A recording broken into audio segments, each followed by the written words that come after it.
Hello friends, and I welcome all of you to this course titled as British Poetry. Friends, we started discussion about the age of Geoffrey Chaucer in the last class.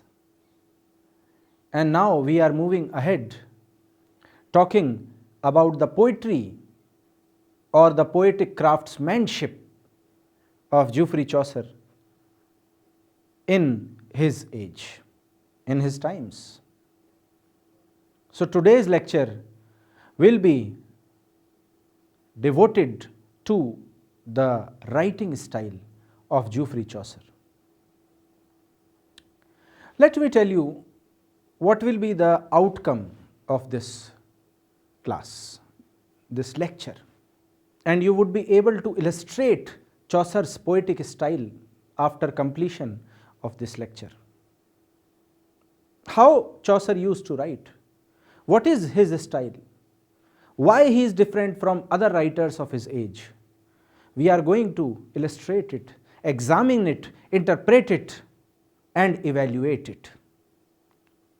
So with this note, let us start our discussion on Chaucer, who is known as the father of English poetry. Friends, this is a very heavy term for any writer, for any person. But critics have called Chaucer as the father of English poetry. And there are circumstantial evidences for that. Let us evaluate all those logics given by critics one by one about his poetry. Chaucer symbolizes, as no other writer does, the Middle Ages. Friends, this is right. Before Chaucer, we had Middle Ages called Dark Ages. And the poetry of Geoffrey Chaucer is a slow step from the Middle Ages towards the morning of Renaissance. There are characteristics of French chivalry. There are characteristics of English nationalism, and there are characteristics of minute human observation in the works of Geoffrey Chaucer. He stands in much the same relation to life of his time as Alexander Pope does to the 18th century and Tennyson to the Victorian era. Friends, these are literary canons. Alexander Pope was the literary canon of the 18th century.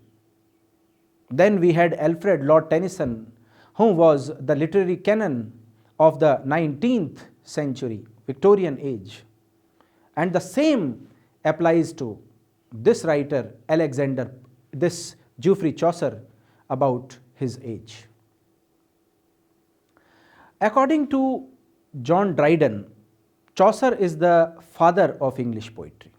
Friends, this title, Father of English Poetry, was given to Geoffrey Chaucer by John Dryden. John Dryden was a 17th century critic and poetry writer. Dryden venerates Chaucer as highly as the Greeks venerates Homer and the Romans venerated Virgil. Friends, just like Greek is spoken in the language of Homer, Greek is understood in the words of Homer, and Roman is understood in the words of Virgil, or Roman is symbolized in the works of Virgil. In the same way, Chaucer's style can be symbolized in the criticism of John Dryden. Because John Dryden can be called as the first official literary critique. Chaucer, says Dryden, is a perpetual foundation of good sense. He is learned in all sciences and therefore speaks properly on all subjects. As he knew what is to say, so he knew also when to leave off. Friends, this is right. Here Dryden in his statement is appreciating the thinking of Geoffrey Chaucer. He says that Chaucer was a versatile personality. He had knowledge of various fields, which is why when he is speaking something about a subject, that becomes something official, something, let's say, a trend in the society. And when Chaucer leaves something, he leaves that with an intention, that note which need to be understood and be researched upon by the future poets and critiques. Chaucer is regarded as the first great modern due to the father of English poetry, due to the following reasons. Friends, why do we call Chaucer as a modern poet? Basically, the term is the early modern, but we are here calling Chaucer because we are looking at him from his own age, and there are various reasons due to which he was a modern writer in his age. The first reason is that he was the first great national poet. He has that nationality, that rationality, that neutralism about religion in his literature. Let us read further about this point. In the picture of the Canterbury Tales, Chaucer makes it his business, like Shakespeare, to paint life as he sees it and leaves others to draw the moral. The foundation of Chaucer's art lies in English life and English character. Friends, when we talk about Geoffrey Chaucer and his literary works, we can understand that he is leaving the morals to the readers. Let readers interpret and decide what he wished to say. He is not didactic in his tone. He don't want to teach anyone anything. He thinks that his readers are smart enough to understand the hidden interpretations. And which is why the works and the life of Geoffrey Chaucer is a symbol of English life and English character. He was a nationalistic poet. The second aspect of his poetry is Chaucer's narrative art, the description of men, manners, places, women, ecclesiastical characters, etc. So, let us talk about the narrative art of Geoffrey Chaucer. Chaucer's best description of men, manners, and places are of the first rank in his beauty, impressiveness, and honor. Friends, this is right. When Chaucer explains the beauty of manners and places, or how much the characters were impressive in their appearance, or the light humor, the family humor which Chaucer is trying to create from his literary works, is something completely different from the writers of his age.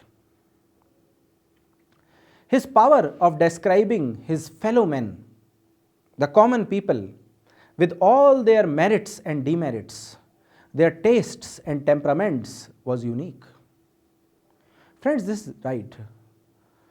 Chaucer represents the merits, demerits, tastes, temperaments of his age, and which is why he is the pulse of his age.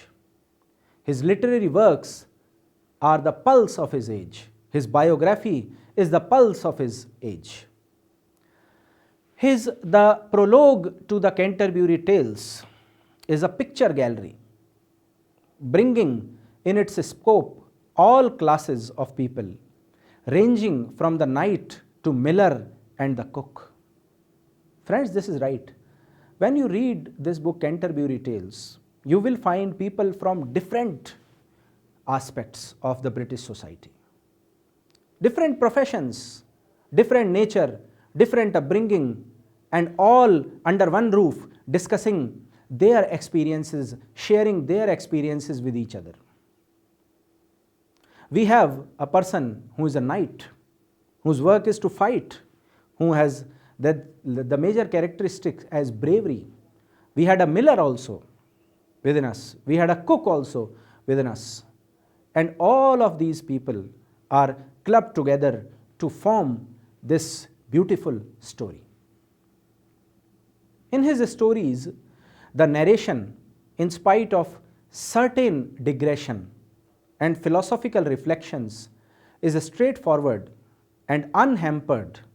He introduces humor in his narration and makes his stories lifelike and living. Friends, this is right about Geoffrey Chaucer's work. We can understand that his stories are lifelike. They are not gloomy. They are not, let's say, tragic. But there is life. There is, let's say, positivity and a very different kind of environment, a living environment in the works of Chaucer. Let us now talk about the characteristic of Chaucer's work, that is Chaucer's art of characterization. How he used to characterize different characters. In the Canterbury Tales, Chaucer takes to the study of contemporary English society and employs poetry with tolerant curiosity to the study of men and manners. His characters are both individuals and types. Friends, this is a very important phrase.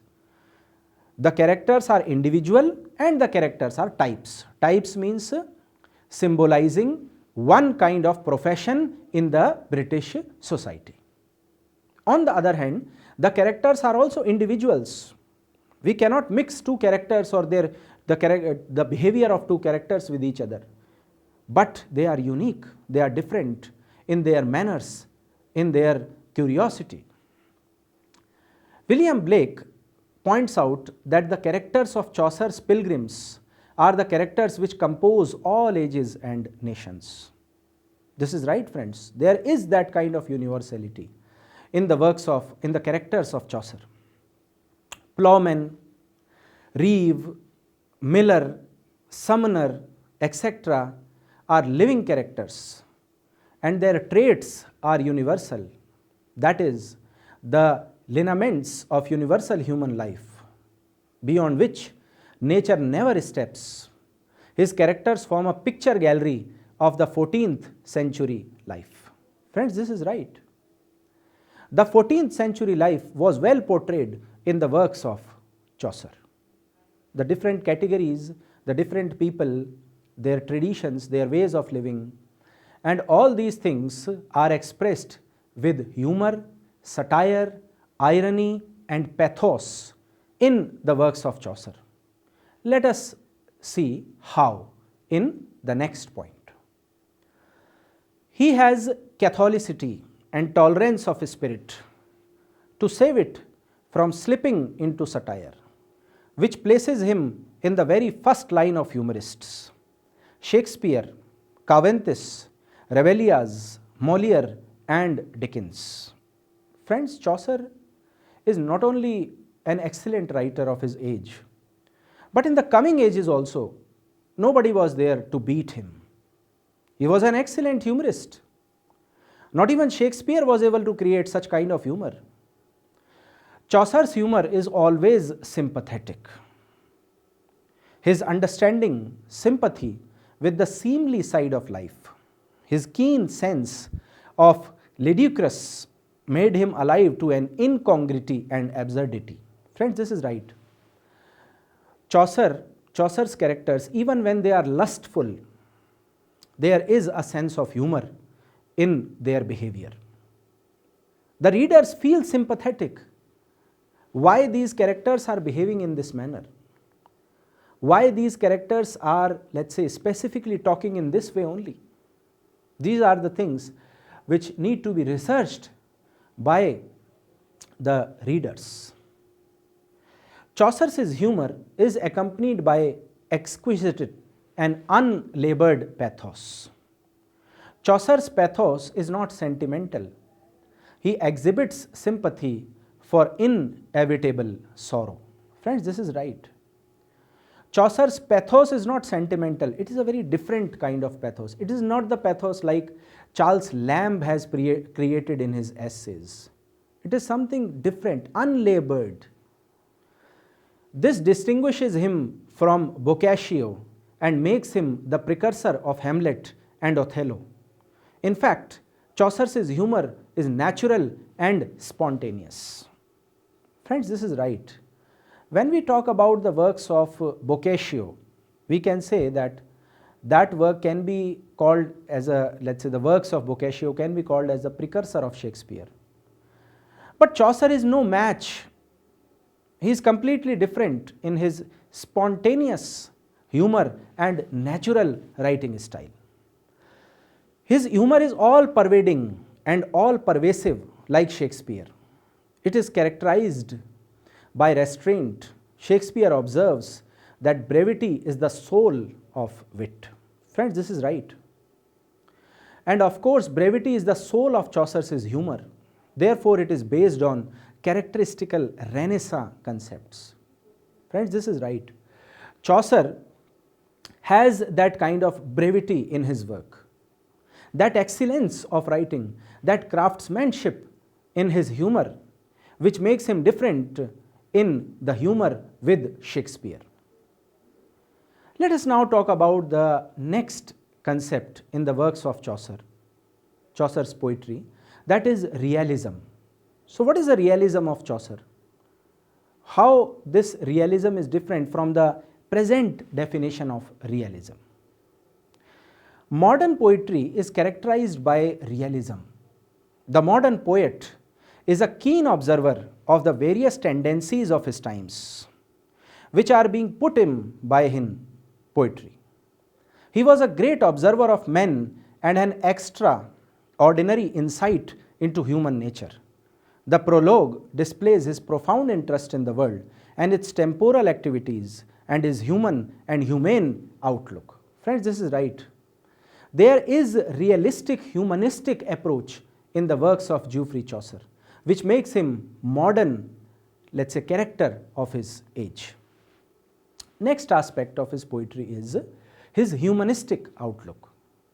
Chaucer is a humanistic person. He is looking towards the weaknesses in human behavior from a very light perspective.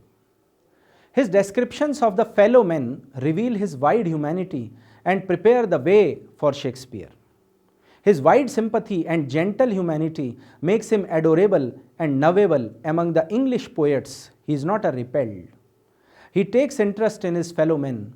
He has no disdain for the fools and no disgust for rascals. He is the poet of humanity. Friends, this is right. When we talk about the poetry of Geoffrey Chaucer, we can say that he do not want to criticize anyone, to judge anyone, let's say to evaluate anyone. Rather, he knows that what are human weaknesses, and he is portraying all of them very smoothly in his works. Let us talk about the next aspect of Chaucer's writing, that is as a forerunner of the English novel. In his Troilus and Cresside, the Canterbury Tales, we have the seed of the novel, which was cultivated by others later. The prologue to the Canterbury Tales is a prologue to modern fiction. It possesses all the fundamental characteristics of the novel. He had the sweetness of Goldsmith, the compassionate realism and humor of Henry Fielding, and the high chivalrous tone of Sir Walter Scott. So friends, you can understand that the later canons in English novel writing have learnt a lot from the art of characterization of Geoffrey Chaucer. Whether it is Oliver Goldsmith or Henry Fielding or Walter Scott, These writers have learnt a lot from the narrative techniques of Geoffrey Chaucer. So with this note, friends, I hope that now you can understand the level with which Geoffrey Chaucer has researched while writing these literary masterpieces like the Canterbury Tales. That is all for today. Thank you for listening.